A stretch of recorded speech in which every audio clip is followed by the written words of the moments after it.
She is just 8 years old, but her act of stealing has become so part of her life that she is known as Little Miss Thief.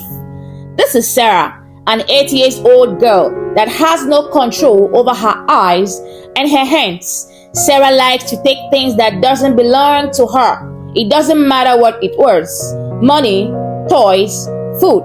She would pick them. At first, her parents thought it was just a phase. When Sarah took small things from her mother's store, they scolded her, but they never knew it was serious. However, as time passed, Sarah's stealing got worse. One day, Sarah's father took her to the supermarket. As they walked through the aisles, Sarah's eye darted everywhere. She saw a shiny chocolate bar, and without thinking, she grabbed it and stuffed it into her pocket. When they got home, her father found the chocolate in her bag. "Sarah!" he shouted. "Did you steal this?" Sarah looked at the floor, afraid to speak. Her father didn't know what else to do. He tried talking to her, punishing her, but nothing worked. The stealing continued. It became so bad. In Sarah's neighborhood, people had begun to notice her habit of taking things that doesn't belong to her.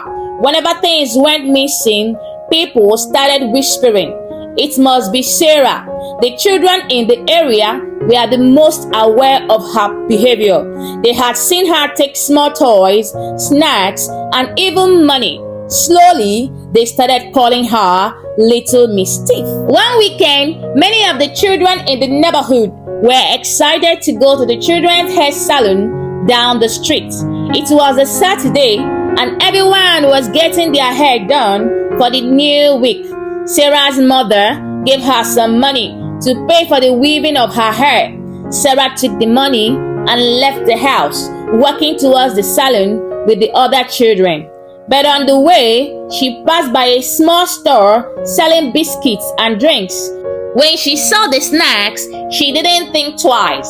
She used the money her mother gave her to buy biscuits and a bottle of drink. She ate the biscuits quickly and washed it down with a drink, wiping her mouth as if nothing happened. When Sarah arrived at the salon, she realized she had no money left for her to pay for the hair.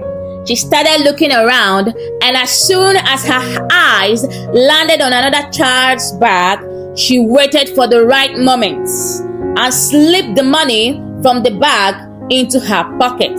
After the children finished getting their hair done, it was time to pay. One by one, the children handed over their money, and when it was Sarah's turn, she used the stolen money. But there was a problem. The child whose money was stolen noticed it was missing and started crying. "Where is my money?" she cried. The saloon owner looked confused as all the children had been given money by their parents. The other children started whispering, looking at Sarah. "She didn't come with money," one of the children said. The saloon owner was now suspicious. "Sarah, did you have any money when you came?" she asked. Sarah, as usual, lied and said, "Yes, I brought my money and I've paid for my hair." But the other children weren't convinced. They know she took it. One of the children ran home and quickly told their mom what happened. The story spread through the neighborhood. Some of the neighbors had seen Sarah earlier at the shop where she bought drink and biscuits, and one of them spoke, saying, "We saw her. She bought biscuit and drink, and that must be the money the mother gave her to pay for her hair." Sarah's mother was ashamed and heartbroken. She cried bitterly, embarrassed by her daughter's behavior. She didn't know how to face the other parents. The children in the neighborhood started calling Sarah Little Miss Thief. They didn't want to play with her anymore, and everywhere she went, she felt the weight of their stares and whispers. At school, Sarah saw a shiny pencil on the desk. Without thinking, she took it and hid it in her bag. At first, no one noticed. Sarah felt smart, thinking no one could catch her. As time goes on, children began to complain. My pencil is missing, one said. Who took my eraser? Another asked.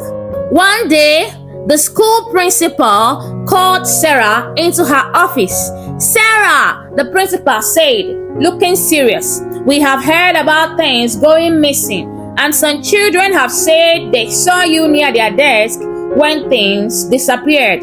Is there something you want to tell us? Sarah was scared, but she still didn't admit it.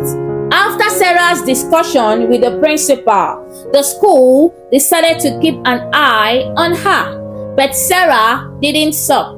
One afternoon, she was caught taking a snack that doesn't belong to her. This time, there was no way out.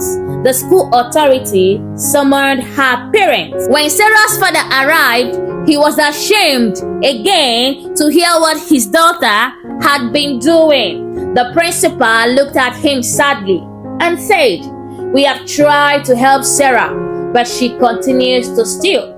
If we keep her here, she might influence other children with her stealing behavior. We don't want to do this, but we have to expel her from the school. Sarah's father begged the school to give her another chance, but the school refused. This behavior is serious, the principal said. We cannot allow it to continue for the sake of other children.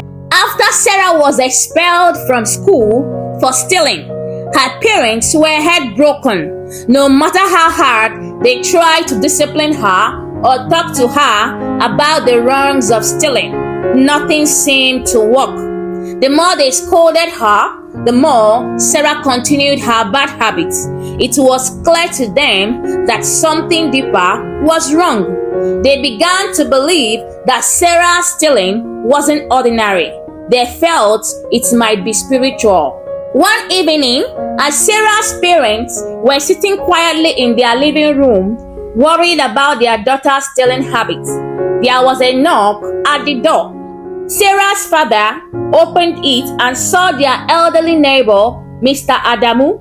He was well known in the neighborhood as a wise and experienced man, someone who often gave advice to those in need.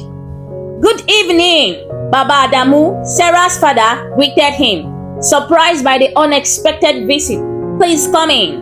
Mr. Adamu entered, his face serious. He sat down slowly and looked at Sarah's parents with concern in his eyes. I have come to talk to you about your daughter, Sarah, he said, his voice calm but heavy. Sarah's mother shifted uncomfortably in her seat. What is it, Baba? She asked.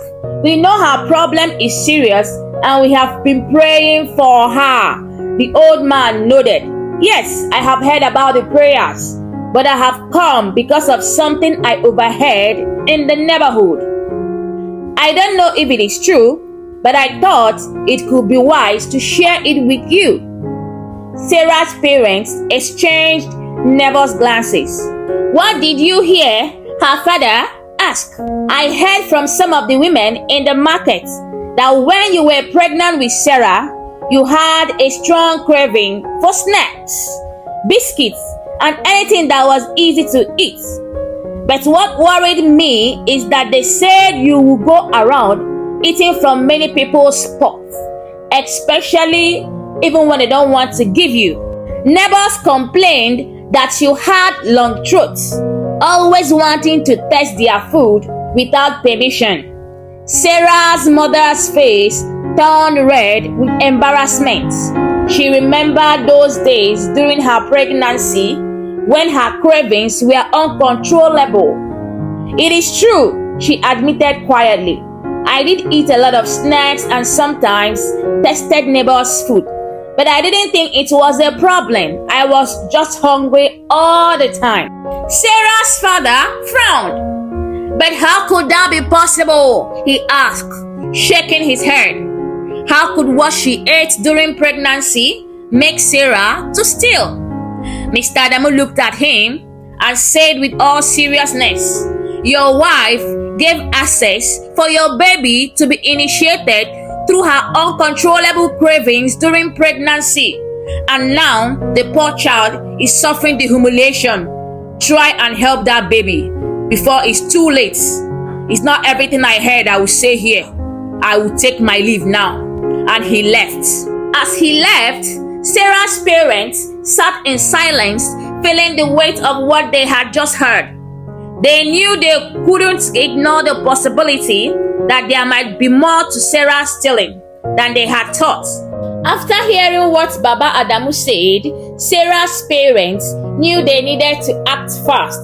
Sarah's mother, feeling guilty and desperate to help her child, sought advice from a close friend. The friend referred her to a powerful deliverance church known for breaking spiritual covenants and curses. The next day, Sarah's mother went to the church to meet the pastor. She explained the situation. The pastor listened carefully, nodding as she spoke.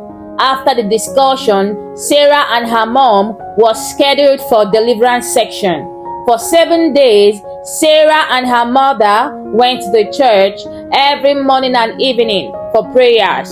The pastor encouraged them to pray together at home, denouncing any spiritual initiation that might have occurred during Sarah's pregnancy. Sarah, though still young, participated in the prayers, repeating the words her mother and the pastor said, asking God to free her from the habit of stealing.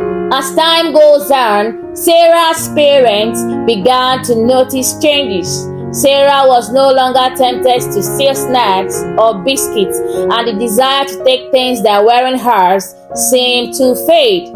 She started telling the truth more often, and the lies that used to come out so easily were disappearing. The difference was clear. Something was happening. As the weeks went by, the positive changes in Sarah continued. She no longer sneaked into her mother's store to take snacks. Her behavior at home and in the community improved so much that the other children in the neighborhood began to play with her again. Slowly, the whispers of Little Miss Thief disappeared, and Sarah became known simply as the Sarah again. Sarah's story became a testimony in the neighborhood how powerful spiritual intervention can be when faced with problems that seem too big to handle.